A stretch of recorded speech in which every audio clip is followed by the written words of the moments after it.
Hey everybody, Shadok here from SynergisticGaming.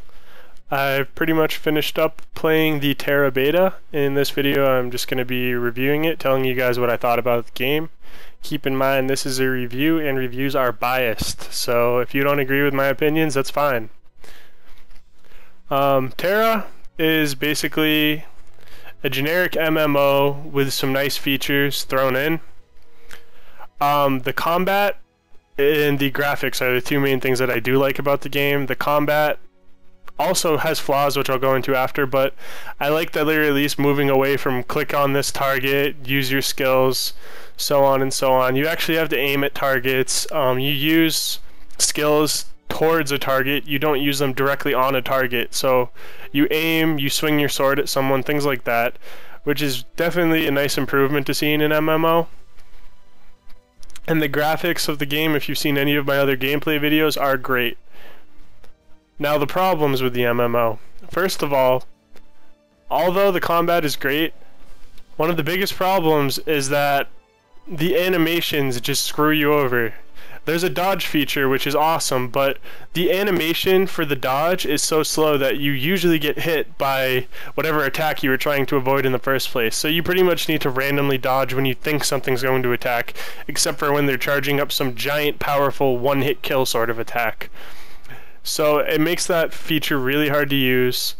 Targeting things can be very awkward with the reticle in the middle of your screen. Causes a lot of problems. Now the next thing, and the biggest problem with this game, the thing that I think really kills this game, is the grind factor. This is a generic grinding MMO. Like, the first 5 quests in the game are, go talk to this person, okay, now go talk to these 3 people, okay, now talk to this person, good job, now talk to this person. It's just really boring. There's not really any good lore behind it. You're not going to find yourself reading through the quest logs. You're just going to be hitting yes to everything, and just your brain will be numb by the time you are done with all the quests because there are so many. After that, when you get out of the prologue area, it's the same sort of thing. Talk to this person, talk to this person, talk to this person. Okay, good job. Now kill this amount of this kind of monster. Okay, now kill this many of this kind of monster. Now kill this many of this kind of monster. It's just generic quests that don't have really any substance to them. It is kind of hard to navigate around because if you get a quest and the objective isn't right next to you, it's a bit confusing because they don't really explain how to mark objectives on your map. It's something you have to kind of figure out. It definitely makes questing very annoying. There aren't really any quests to do when you're not on your level quests, at least early on. I haven't gotten to late game. But basically, like, there are main quests that you can do at like level 1, level 2, level 3, level 4, things like that. But the quests don't give you enough experience to level up. They get you maybe halfway there.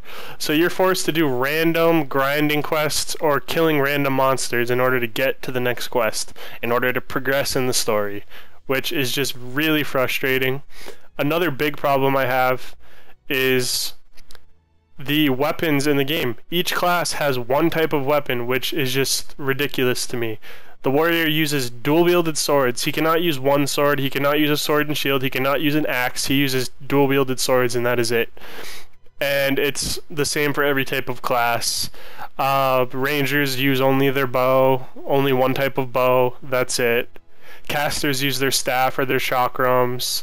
The Slayer, which is sort of like an assassin, only uses a two-handed greatsword, and that is it. It is just ridiculous that a game that has so much potential would kill itself in that factor. Character creation is very limited. You cannot customize the body type of your character at all. You can customize the face, but there are basically a few preset hairs. Not that many good options for color. You cannot change your eye color, and there just really aren't that many options. They have the nose adjustment, eye placement adjustment, mouth adjustment, but this just really doesn't make up for the lack of customizability. It just doesn't really give you enough. PvP. I have not even gotten to play PvP because you need to be, I believe, level 20 to play PvP. I was level 20 in all the videos I did, but that's because you're automatically level 20 during the prologue. So it's hard to get into PvP. It's kind of like an afterthought, it seems. It's not something that you can just jump into if that's all you're interested in. You have to grind in order to get there. And then it just has pretty much all the other generic MMO sort of things. You know, just kill this monster, do this, do that, kill this boss. Yay, good job. It's a game that had the potential to be great, but there was just such a lack of creativity that it just kind of killed the game and stifled its progress that it was making with combat.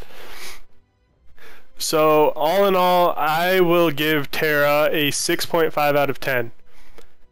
It is not the worst game I've ever played, but for a pay-to-play game, you're pretty much paying for the same games you've been playing for years if you play MMOs. So what's the point? Why not just keep playing what you're already playing? This game has nicer graphics and that's about it. That's not really enough to warrant you spending the $50 to buy this game. So anyone who does like TERA, that's fine. Good for you. It's just not my sort of game. I just feel like it's just lacking the progress and the customizability, the creativity. Even the classes and races, they're very generic classes and some of them are strange. They're like, for example, the Lancer is a generic tank, but they turned it into a lance-wielding, shield-wielding tank just to try to change it up, and it didn't really do much. The races are very strange. There's humans, then they have pretty much elves, then they have elves with weird horns on the back of their heads, they have fuzzy animals, they have 12-year-old girls, then they have a couple of cool races, which you can see in my race video if you haven't already. And it just kind of really hurts the game. Like, there was so much they could have done with this game, so many directions they could have gone with, and they decided not to do that. They just decided to make it an extremely generic game with the combat as a gimmick, and that just isn't enough to make this a good game. So that's my review of TERA. If you haven't seen any of my gameplay videos, then feel free to take a look on my channel. Thanks for watching, guys, and if you like this review and want to see more like it for other upcoming games, be sure to comment, rate, and subscribe. Thanks for watching.